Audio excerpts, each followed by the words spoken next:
नमस्कार दोस्तों, आप सुन रहे हैं एनएसके स्टोरी टेलर्स में, जहां हर कहानी सिर्फ कहानी नहीं होती, बल्कि एक एहसास होता है, डर का, सच का और अंधेरे का। आज की कहानी राजनीति के उस सच को छूकर गुजरेगी जिसे शायद आप कभी जानना ही नहीं चाहेंगे।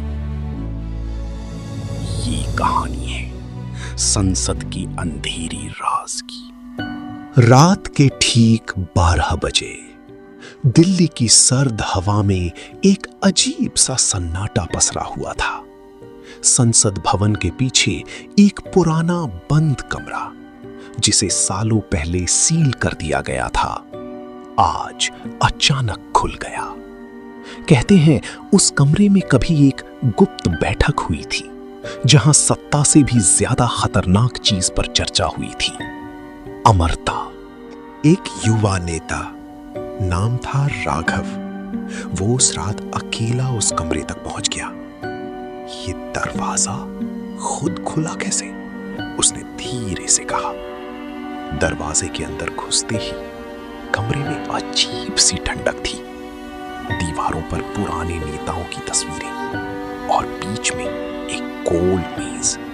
अचानक मेज के चारों ओर कुर्सियां अपने आप खिसकने लगी और फिर धुंध से 3 परछाइयां उभरी। पहली आवाज आई, गंभीर, भारी, तुम यहां क्यों आए हो? राघव घबरा गया। कौन है वहां? धुंध साफ हुई और सामने खड़े थे 2 साए। उनकी शक्लें जानी पहचानी थीं, लेकिन कुछ अलग, बहुत अलग। उनकी आंखें पूरी तरह काली थीं। राघव पीछे हटने लगा। ये सपना है। तभी तीसरी आवाज आई, नहीं, ये सच्चाई है। राघव ने मुड़कर देखा और सामने खुद उसका ही चेहरा खड़ा था, लेकिन आंखें काली। मैं तुम हूं, उस परछाई ने कहा। और ये वो लोग हैं जिन्होंने अपनी पहचान छोड़ दी है। राघव समझ नहीं पा रहा था क्या मतलब। तभी एक साया मुस्कुराया। राजनीति में सत्ता पाने के 2 रास्ते होते हैं, एक जनता का और दूसरा अंधेरी का। कमरे की दीवारें हिलने लगी, पुरानी तस्वीरों के चेहरे बदलने लगे, हर चेहरे की आंखें काली हो गईं। हमने वो रास्ता चुना जहां इंसान नहीं रहता, वो बन जाता है एक छाया। राघव चिल्लाया, नहीं, मैं ऐसा कभी नहीं बनूंगा। तभी उसका दूसरा रूप हंसने लगा, लेकिन तुम पहले ही बन चुके हो। अचानक कमरे के बीच में जमीन फट गई और उसमें से काला धुआं निकलने लगा।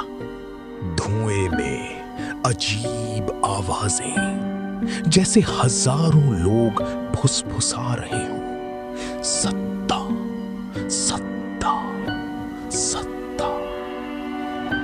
राघव ने भागने की कोशिश की, लेकिन दरवाजा बंद हो चुका था। तभी एक हाथ उसके कंधे पर पड़ा, ठंडा, बर्फ जैसा। अब तुम वापस नहीं जा सकते, अब तुम भी हमारे जैसे बनोगे। राघव की आंखें धीरे धीरे काली होने लगी, उसकी आवाज बदलने लगी, मैं तैयार हूं। और जैसे ही उसने ये कहा, पूरा कमरा अंधेरे में डूब गया। अगली सुबह संसद के बाहर मीडिया खड़ी थी और कैमरों के सामने राघव मुस्कुरा रहा था। सब कुछ सामान्य लग रहा था, लेकिन एक पल के लिए उसकी आंखें पूरी तरह काली हो गईं। अब एक और हमारे साथ है। अगर आपको ये कहानी पसंद आई हो तो NSK स्टोरी टेलर्स को सब्सक्राइब करना मत भूलिए। अगली कहानी तक अंधेरे से दूर रहना।